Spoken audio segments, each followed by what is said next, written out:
আজকে আমাদের এই মহতী অনুষ্ঠানে উদ্বোধন করার জন্য। আপনারা জানেন দীর্ঘ 2020 সাল থেকে এই মহিলা সমিতির রেজিস্ট্রেশন সুনামের সঙ্গে বিভিন্ন কর্মকাণ্ড তারা করছেন সদস্যগণ, যেমন বাল্য বিবাহ বিরুদ্ধে রুখে দাঁড়ানো, যত্রতত্র নারী নির্যাতন, অশিক্ষার আঙিনায় মানুষজনকে যারা যাতে না থাকে তাদেরকে অন্ধকার জগৎ থেকে আলোর জগতে নিয়ে আসা, এছাড়াও মুমূর্ষু রোগীর সেবায় তাদের দান, তারা মুমূর্ষু রোগীকে নিয়ে বিভিন্ন হাসপাতাল নার্সিংহোমে যাওয়া, এছাড়াও তারা বিভিন্ন কর্মকাণ্ডে সামাজিক কর্মকাণ্ডে যুক্ত। তাদের পক্ষ থেকে আজকে আমি সদ্য সমিতির পক্ষ থেকে সদ্য রসিলাদি করছেন, রসিলাদি ভগিনী নিবেদিতা মহিলা সমিতির পক্ষ থেকে রবীন বর্ধমান সবাই বর্ধমান দিয়ে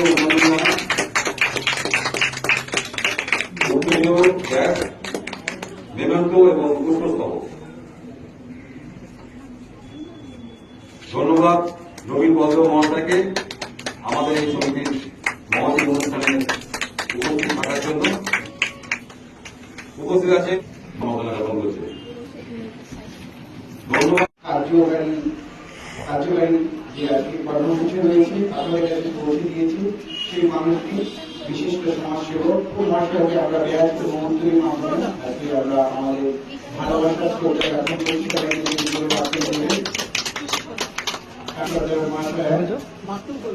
সেই ঘটনার টার্গেটে কেউ রাখে আমাকে 18 লক্ষ মুশকিল, আমার নাম রবীন্দ্র, আমি গ্রামের ছেলে। আমি একটা জিনিস জানি, এই সুন্দরবনের মানুষের, এই ওয়েস্টবেঙ্গলের মানুষের, এই তালদি মানুষের আশীর্বাদ আমার সঙ্গে আছে, এবং যারা দেশ স্বাধীন করেছিলেন ওনাদের আশীর্বাদ আমার সঙ্গে আছে। সঙ্গে আমি একটা ভগবানকে বিশ্বাস করি, ভোলেনাথ বাবার কৃপা এবং আমার পরিবারের সামরিক আমার মায়ের আশীর্বাদ আছে। আমাকে আটকানো খুব মুশকিল। আর একটা জিনিস বলবো, মানুষকে নিয়ে যখন বলবেন তখন অনেক চিন্তা ভাবনা করে বলবেন।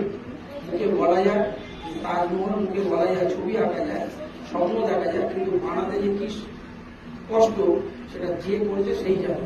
তাই আমি আবার সকলের কাছে বলবো, আজকে সকলেই বলছে মহিলা সমিতি এটা যারা করছেন তাদের যে রক্ত ঘাম ছড়িয়ে যেভাবে প্রতিষ্ঠানটাকে এগিয়ে নিয়ে চলেছেন, সকলের কাছে অনুরোধ করবো সমালোচনা দূর থেকে না আলোচনা করে এনাদের সাথে কাজে কাজ মিলিয়ে যেন এটাকে তালদি নয়, যেন সারা ভারতবর্ষেতে এনাদের এই কর্মকাণ্ড চলে যাবে।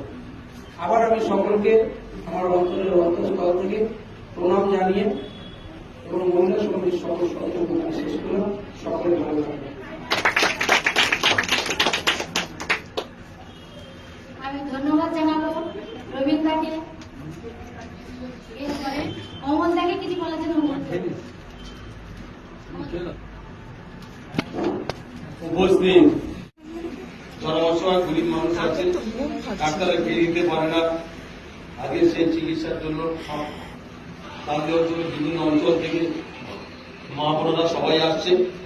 তার জন্য এই সমিতি যারা আজকের এই অনুষ্ঠান এবং এই বিনা পয়সায় চক্ষু চিকিৎসার ব্যবস্থা করেছে তার জন্য ধন্যবাদ জানাই।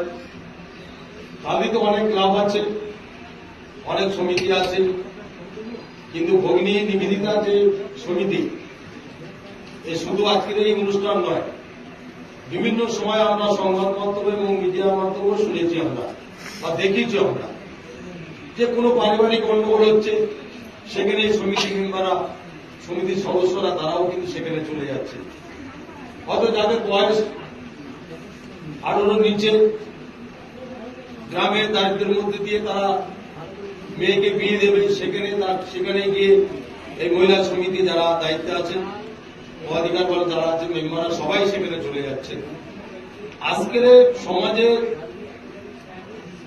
এই নারীর যে কি ভূমিকা, যতই পুরুষ ইনকাম করুক, যাই করুক, একটা সংসার চালাতে গেলে যেমন নারীর ভূমিকা, মুখ্য ভূমিকা থাকে, বাচ্চা মানুষ করা থেকে আরম্ভ করে সবকিছু নারী। আজকে প্রধানমন্ত্রীও নারী, মুখ্যমন্ত্রীও নারী, বিধায়কও নারী, সমস্ত জায়গায় কেউ পিছিয়ে নেই। কিন্তু সেই জায়গাটা আমরা যদি তাদের নিয়ে সমালোচনা করি, আমরা যদি তাদেরকে পিছিয়ে আনার জন্য চাপ সৃষ্টি করি তাহলে সমাজে কিন্তু তারা কিছু করতে পারবে না।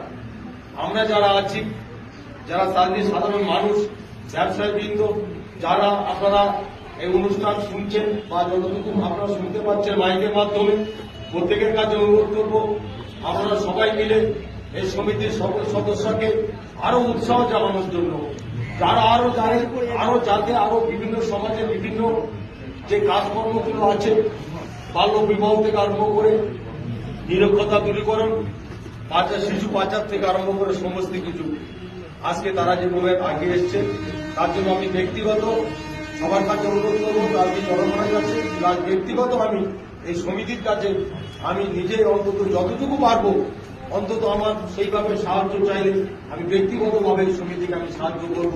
এই প্রতিশ্রুতি দিয়ে আমার সবাই ভালো লাগবে।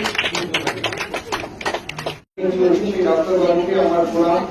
সর্বোপরি মহিলা সমিতির সমস্ত আমাদের এখানে যারা উপস্থিত রয়েছে, যারা 365 দিন সমাজের নিরহ, অসহায়, নিপীড়িত, নির্যাতিত মহিলাদের পাশে দাঁড়িয়ে তাদের অধিকারের লড়াই করছে, সেই মহিলা সমিতির জন্য সকলে করতালি দেবেন।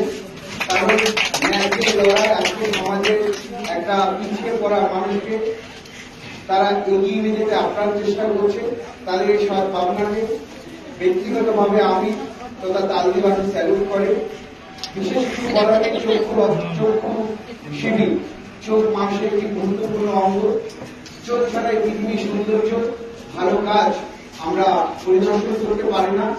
ভালো কাজ যেভাবে করছে ভগিনী নিবেদিতা মহিলা সমিতি, তার সাথে সাথে যাদের চোখের সমস্যা রয়েছে সেই সমস্ত মানুষকে একত্রিত করে তাদের চিকিৎসার ব্যবস্থা করছে। এমনকি পরবর্তীকালে ডাক্তারবাবুর সাথে কথা হয়েছিল, যেটুকু আমি জানতে পেরেছি, যদি কারোর চোখের সমস্যা হয়, ছানি পড়ে, সম্পূর্ণ বিনা পয়সায় ব্যক্তিগত উদ্যোগে তাদেরকে ছানির ব্যবস্থা করা হবে। অর্থাৎ মানুষের একটা দৃষ্টিদানের মহা যোগ্য কর্মসূচি নিয়েছে ভগিনী নিবেদিতা মহিলা সমিতি। তার জন্য আমার তরফ থেকে অনেক অনেক ধন্যবাদ। আমাদের দিদিকে সমস্ত মহিলা সমিতি যারা রয়েছে, আপনারা এভাবে কাজ করুন সমাজের জন্য। আমাদের আমি মনে করি সমাজে যারা কাজ করে তারা নিঃস্বার্থভাবে কাজ করে, চাওয়ার কিছু নেই, শুধু পাওয়ার রয়েছে একটু ভালোবাসা, একটু সম্মান, তাদের মুখে হাসি। আপনারা সবসময় অসহায় মানুষের সাথে থাকুন, সত্যের সাথে থাকুন। সত্য যতই টক হোক না কেন সকলের কাছে মিষ্টি। ন্যায়ের বিচার দেবে, অসহায়, নিপীড়িত, নির্যাতিত যে সমস্ত মহিলাগুলো রয়েছে তাদেরকে সঠিক বিচার দেবে, সুস্থ সমাজ দেবে। এইটুখানি আশা আকাঙ্ক্ষা রাখছি। সকলকে অসংখ্য ধন্যবাদ।